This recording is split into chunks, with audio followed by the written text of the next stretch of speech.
What is up? What's poppin'? You know it ain't no stopping. It is your boy, the International Sensei, and welcome to the Entity Dojo podcast, your source for every damn thing. Keep it right, keep it tight, and above all, please, please, please talk to me nice. And sometimes it will break you, sometimes it will make you, and sometimes it will save you. Keeping a portion of your life in martial arts is so pivotal if you have been doing martial arts a large part of your life. So I was talking to my student the other day, and we were just sitting down. We were getting ready to do a seminar, and he was just assisting me. And so he was just asking me a bunch of different questions. He was asking me about kickboxing. And sometimes, I think, especially for as long as I've been in martial arts, I don't realize how much knowledge I have compared to, guys that have been doing it for, 50 years.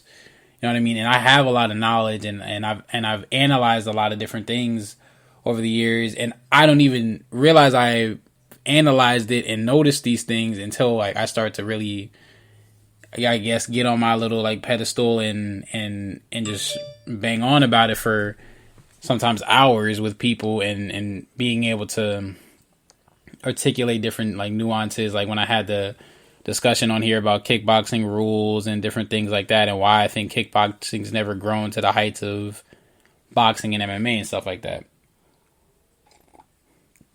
So he was saying to me, he was like, so what are, he asked me, first thing he asked me was what styles I know, and I was just saying boxing, karate, which Kempo mainly would be my karate base, just to be specific of the style.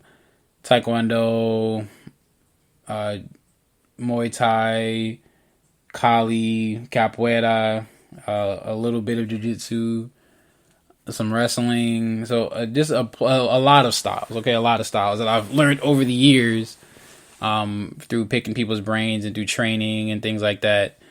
And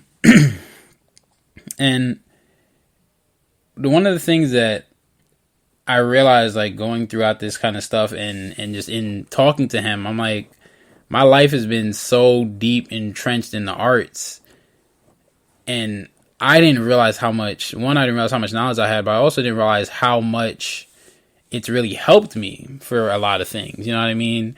I mentioned in another episode that I've been doing horseback riding, and my ability to stay calm and my ability to relax in tense situations is from martial arts and from my years of doing martial arts, and my ability to control my body while I'm on a horse and things like that is because of my martial arts training, or when I'm doing wire work, or when I'm doing different things that require good movement, but good movement with some form of stability.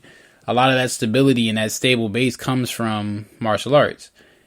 And even in my professional life, where I'm starting to get clients to train them on how to use different martial arts weapons and things like that, and I would have never gotten those clients and gotten those opportunities if I hadn't been so skilled in the area of martial arts that I'm skilled in, which I'm very skilled in working with weapons and things like that. And I don't get those opportunities if I'm not as good as I am with those things. So I say that to kind of just help motivate those who are in martial arts and maybe thinking that there's no way outside of fighting, or they did martial arts, they still keep it, they still train it. They necessarily may not want to open up a school per se, but they still want to use their martial arts in some capacity.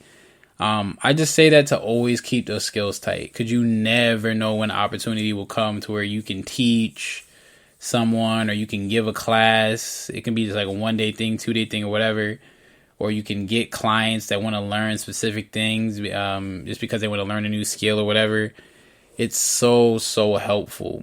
and I say that because I never thought, especially at the position I got where in my martial arts career, where I had dealt with a lot of just sour people.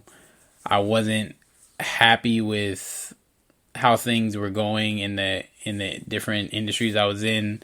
Taekwondo, and I'm going to do a whole episode on that. Taekwondo is one of like the most toxic martial arts industries in the history of toxic martial arts industries.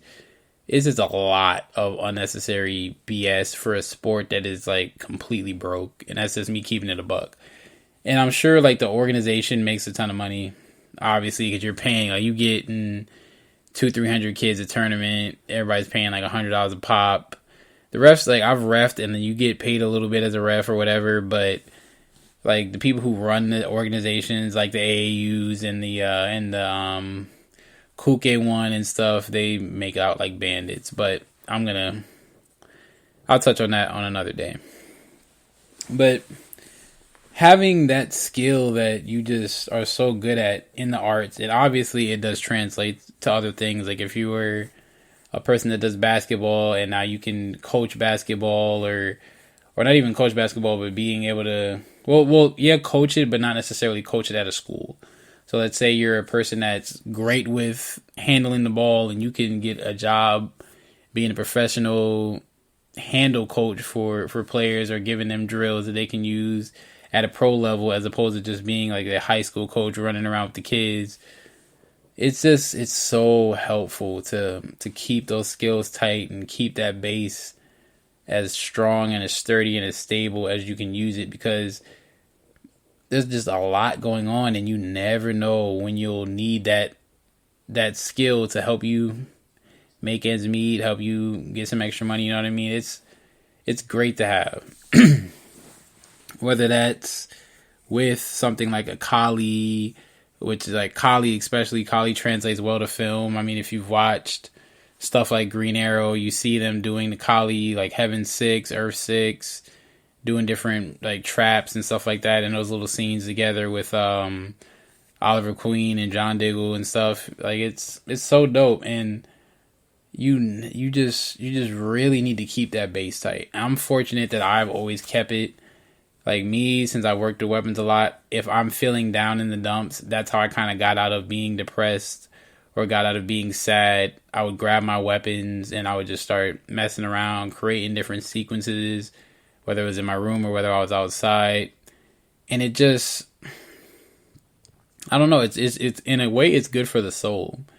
It's good for the soul to have something that you love enough to do for free every day.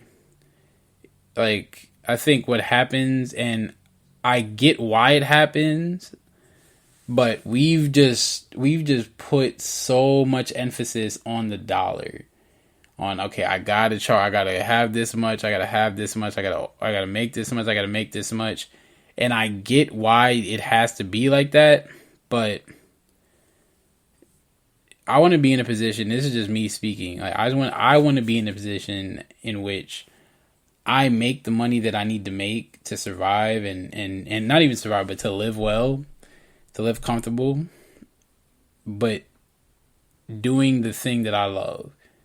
You know what I mean? Waking up every day and enjoying what I'm doing. Because today I woke up at freaking I had came home from set at 1 in the morning and then I woke up at 6. I didn't have to be at the seminar until 1 that I taught. But I just felt so good. I liked, you know what I mean? Like if I could do that every day, or if I could find a way to do that every day, why not do that? And sometimes it takes a while. You know what I mean? Like it's, and it's something that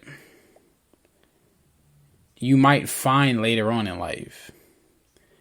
And it could be it can be martial arts, it can be anything. But I'm just saying martial arts because that's what I know the most. It could just be something that finds you. You could find it, or you can rekindle a once romantic relationship. Because my relationship with martial arts, like I said, got soured, and I rekindled it after a while of being off and just trying another style. Because I already had my base. I've been doing it for years. I had two black belts in 2 different styles. I trained a lot of Muay Thai. Muay Thai doesn't have a belt system, so I can't really say what quote unquote rank I am. I boxed, so I had four or five styles that I knew pretty well, and I just was at a point where I'm like, okay, I need something different. I found the Capoeira class.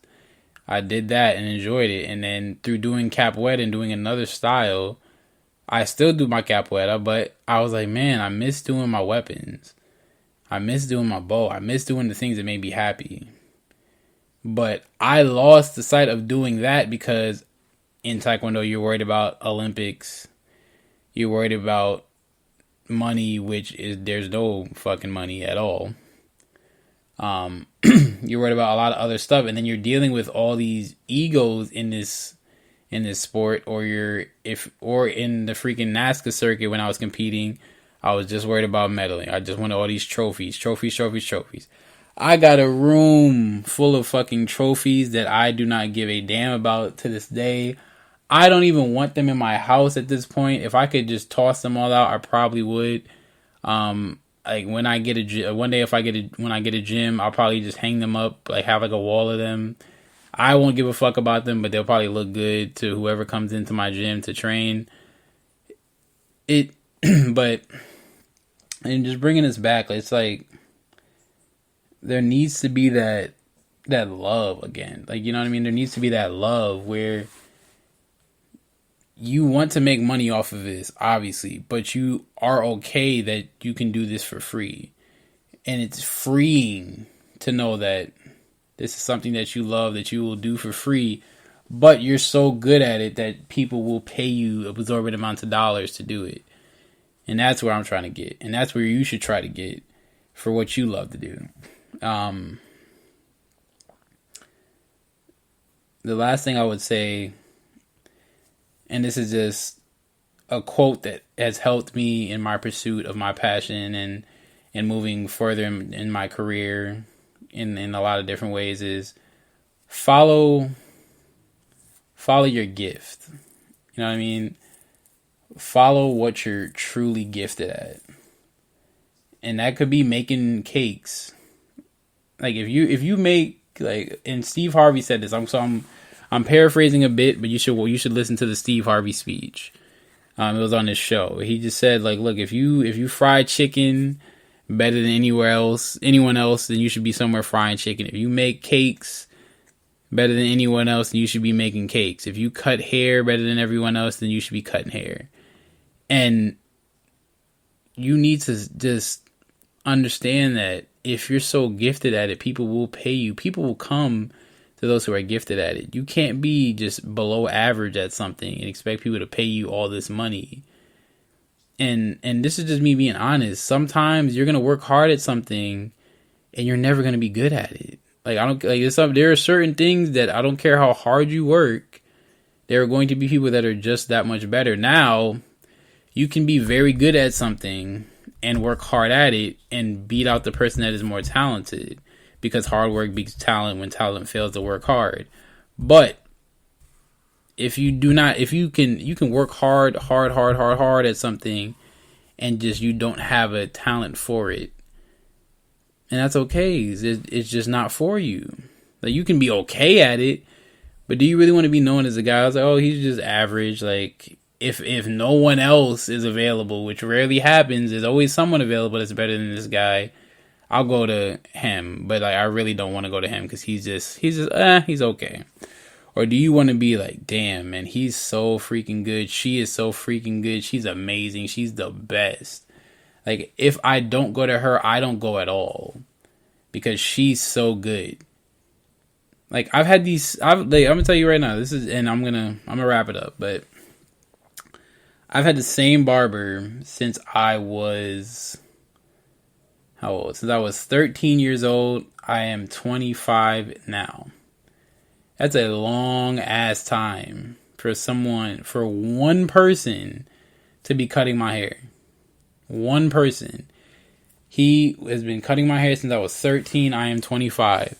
When I have kids, if he is still around and he is cutting hair, he will cut my kids' hair. He's cut my father's hair. He's cut my brother's hair. He's cut friends of mine's hair. He's seen me graduate high school. He's seen me graduate college. He's seen me transition and starting to pursue stunts. He's cut my hair for dates and all of that stuff. He is gifted. If I ever get to a point in life where I'm making so much money where he can just get paid for cutting my hair and my hair alone, my gift will be allowing him to use his gift to provide a life that he's never been able to see before.